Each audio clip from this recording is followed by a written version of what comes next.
Pak Ustadz, bagaimana tips agar sholat kita khusyuk dan fokus hanya Allah saja? Ibu-ibu, ini dari dulu banyak pertanyaan, Ustadz gimana sholat biar khusyuk? Ibu-ibu sekarang begini. Ibu-ibu pernah makan duba nggak?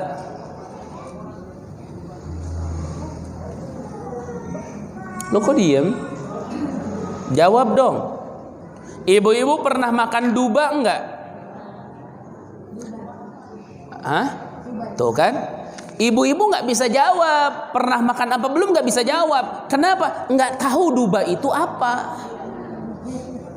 Seperti khusyuk, ibu-ibu nggak akan tahu. Saya udah khusyuk apa belum? Nggak tahu. Ya khusyuknya aja nggak tahu.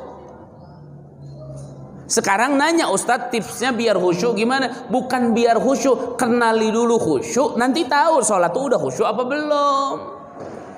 Kenali dulu duba. Setelah ibu-ibu kenal duba, baru bisa jawab. Ibu-ibu ari duba teh waluh. Sekarang Ustadz tanya, pernah makan waluh nggak bu? Kenapa bisa jawab? Tahu si duba itu artinya. Sekarang ibu-ibu duba nggak ngerti, nanya ke saya, Ustadz gimana cara makan duba? Gimana cara makan duba?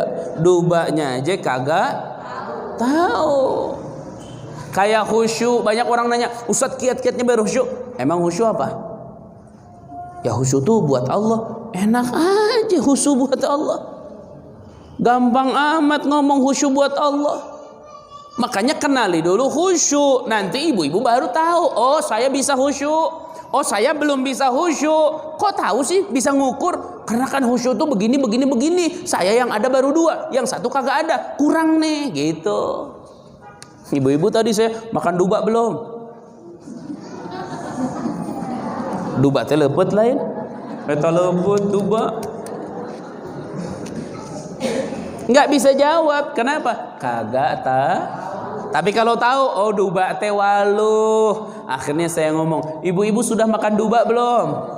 Pernah makan duba belum?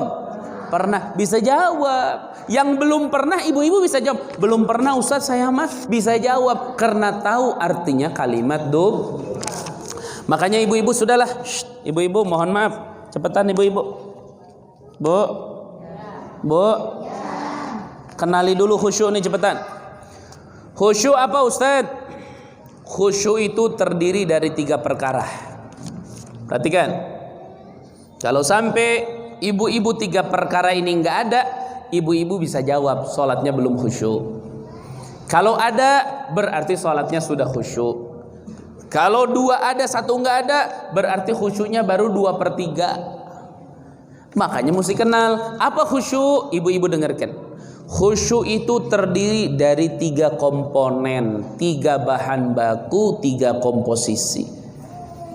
Bahan yang pertama khusyuk itu adalah sukunul a'dha'i. Lagi sholat itu anggota tubuh tuh diem, tidak bergerak anggota tubuh kecuali untuk pergerakan yang diperintahkan oleh Allah. Allah disuruh angkatin tangan nggak? Disuruh ngangkatin tangan nggak? Ngangkatin disuruh, berarti angkatkan. Tapi pas takbir disuruh nggak? Ungklek banget.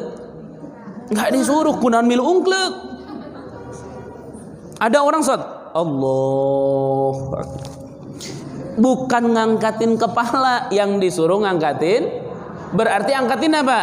Tangan, kepalanya manteng kemana? Lihatnya ke kiblat sudah. Allahu Akbar. Karena yang disuruhnya ini yang diangkat. Ibu-ibu lagi sholat nih. Ibu-ibu lagi sholat nih. Mohon maaf. Ibu-ibu lagi apa? Lagi sholat nih. Mohon maaf, Bu. Ibu-ibu lagi sholat nih. Allahu Akbar. Bu, tangan disuruh di mana? Kalau sudah takbir, tangan disuruh di mana? Di sini kan? Di bawah dada, di atas pusar dada, Bu. Dada. Ibu-ibu dada, kalau ibu-ibu di bawah puket, di atas pusar. Ada alpukat. Taruh sini. Ini tangan disuruh di sini lagi berdiri. Tiba-tiba ibu tangannya jalan ke telinga. sudah. Keluar dari khusyuk sudah. Keluar dari Bismillahirrahmanirrahim. Alhamdulillahi rabbil alamin. Apalagi ininya ke belakang, ke pantat. Ar-Rahmanir-Rahim.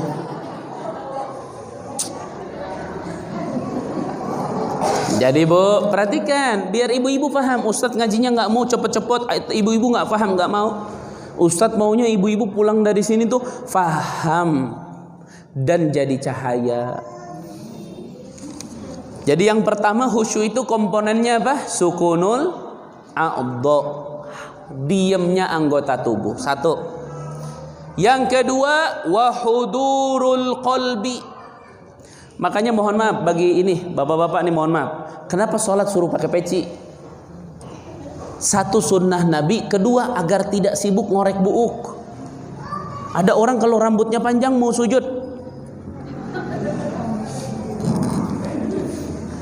hilang khusyuknya. Kenapa hilang khusyuknya? Karena anggota tubuhnya bergerak. Pergerakannya yang tidak diperintahkan oleh Allah. Yang kedua, ibu-ibu, wahudurul qalbi, baru hadirkan hati, ini lagi ngadep Allah. Jadi jangan sampai sholatnya di Masjid At-Taqwa aja, hatinya ada di gunung misalnya, hatinya ada di Jakarta, hatinya ada di pasar. Jangan. Hadirkan kita lagi sholat. Yang terakhir, ketiga, watadabburu dzikri, kudu ngerti apa zikir yang dibaca. Makanya orang dulu mah datang jauh-jauh ke rumah kiai, ngapain coba? Minta dikasih pemahaman isi sholat dari awal sampai akhir. Apa artinya ini? Wajjahtu wajhiya lilladzi fataras samawati wal arda hanifan musliman wa ana minal musyrikin, sampai akhir. Itu ibu-ibu orang dulu tuh sampai dikaji satu persatu. Ya Bu ya. Nah, berapa Bu komponennya? Satu. Ini mau khusyuk gimana nih sholat? Satu, goreng oncom. Satu, diamnya anggota tubuh. Dua, hadirkan hati lagi sholat. Tiga, memahami baca. Ada orang ustadz lagi sholatnya biar khusyuknya menghadirkan Allah. Jangan menghadirkan Allah di dalam hati, jangan. Meyakinkan Allah maha melihat kita, udah beres ibu-ibu. Nah itu khusyuk. Barulah ibu-ibu kalau paham yang tiga bisa tahu udah khusyuk apa belum. Nanti oh Ustadz saya mah khusyuknya baru 2, berarti yang ketiga tambahin baru full. Ustadz saya ketiga-tiganya ada, tapi rakaat pertama, rakaat kedua, ketiga, keempat mah Ustadz sampai salam, aduh buyar lagi, berarti khusyuknya di pertama doang, dan seterusnya. Paham ibu-ibu?